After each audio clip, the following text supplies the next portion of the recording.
நல்லா இருக்கீங்களா? இன்றைக்கி ஞாயிற்றுக்கிழமை இரவு உணவு வந்து சில்லி புரோட்டா பண்ணலான் இருக்கோம். அதுக்கு நான் சில்லி புரோட்டா மசாலா மட்டும் ரெடி பண்ணி வச்சுக்குவேங்க ஃப்ரிட்ஜில். அது ஃப்ரிட்ஜில் வச்சாலும் ஒரு வாரத்துக்கு மேலே நான் அதை யூஸ் பண்ண மாட்டேன். அது வந்து சில்லி இட்லி பண்ணிக்கலாம், சில்லி சப்பாத்தி எதுக்குனாலும் இந்த மசாலா ரெடி பண்ணிக்கலாம். நான் இன்றைக்கி பண்ணுறது இந்த பெரிய வெங்காயம், இந்த அளவு மீடியம் சைஸ் வெங்காயம் 3 எடுத்துருக்கிறேன். சின்ன வெங்காயம் ஒரு இந்த அளவு எடுத்திருக்கேன் பார்த்துக்கோங்க. பூண்டு ஒரு 6-7 பூண்டு, ஒரு விரல் நீளத்துக்கு இஞ்சி எடுத்திருக்கேன்.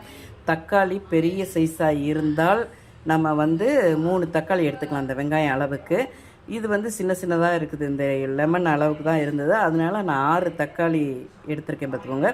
இது எல்லாம் மிக்சியில் போட்டு அரைக்கணும். இதோட என்னென்ன போட்டு அரைக்கணும், எப்படி ரெடி பண்ணுறதை நான் அடுத்து காட்டுறேன். எல்லாத்தையும் கட் பண்ணி மிக்சியில் போட்டுட்டு இதை அரைச்சிடலாம்.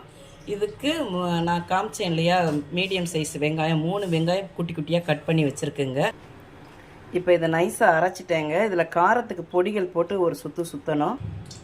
இப்போது காரத்துக்கு ஏற்ற மாதிரி மிளகாய் பொடி, கரம் மசாலா பொடி 1 டேபிள் ஸ்பூன், மிளகாய் பொடி 1 டேபிள் ஸ்பூன், மஞ்சள் தூள் 1 டீஸ்பூன், மல்லிப்பொடி 1 டேபிள் ஸ்பூன், அது இன்னைக்கு போடுவேன் நான். 2 டேபிள் ஸ்பூன் மல்லிப்பொடினா 1 டேபிள் ஸ்பூன் மிளகாய் பொடி, கரம் மசாலா பொடி 1 டேபிள் ஸ்பூன், மஞ்சள் தூள் இவ்வளவு. இதையும் ஒரு சுற்றிட்டு வந்துடலாம். இப்போ எண்ணெய் காஞ்சிருச்சு. 3 டேபிள் ஸ்பூன் நான் எண்ணெய் விட்டு காய வச்சுருக்கேன். அதில் நம்ம இதில் கரம் மசாலா ஐட்டங்கள் போட்டும் தாளிக்கலாம். நான் பெருஞ்சீரகம் மட்டும்தான் இன்றைக்கி போடுறேன்.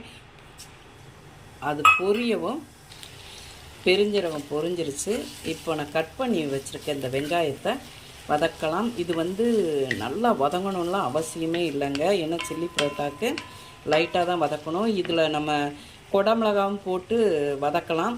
இல்லை நம்ம அந்த சப்பாத்தி இது சில்லி புரோட்டா பண்ணிவிட்டு அதோடு போட்டு வதக்கும் போது கூட குடமிளகாவை நம்ம போட்டுக்கிடலாம். இது நம்ம நிறையா பண்ணி ஸ்டோர் பண்ணி வச்சு வைக்கிற மாதிரி தான் நான் இப்போ உங்களுக்கு நான் காட்டுறேன் பார்த்துக்கோங்க. இப்போ கண்ணாடி பதம் வதங்கிருச்சு. இப்போ நம்ம அரைச்சி வச்சுருக்கிற மசாலா போட்டுக்கலாம். காஷ்மீரி சில்லி பவுடர் போட்டோம்னா இன்னும் ரெட் கலராக இருக்கும். கலரும் நம்ம சேர்க்கலாம் இதில். அது இல்லை, நான் அதனால் இருக்கிற கடை மிளகாய் பொடி தான் போட்டிருக்கேன். அது ஓரளவு கலர் வரும்.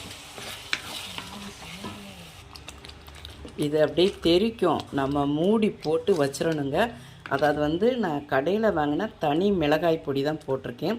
காஷ்மீர் சில்லி போட்டோம்னா இன்னும் கலராக இருக்கும். ஆனால் கலர் பொடி நம்ம மோஸ்ட்லி அவாய்ட் பண்ணிடணும். என்னென்னா கலர் சேர்த்தோம்னா ரெட் கலரில் வரும். அது நமக்கு பிள்ளைங்களுக்கெலாம் கொடுக்குறதுனால அதை அவாய்ட் பண்ணிடணும். இதுக்கு தேவையான உப்பை போட்டுடலாம். இது நல்லா வதங்கணும். அதாவது அந்த பச்சை வாசனை ஃபுல்லாக போய் வதங்கணும். இது அப்படியே தெரிக்கும். நம்ம அந்த டயத்தில் மூடியை போட்டு வச்சு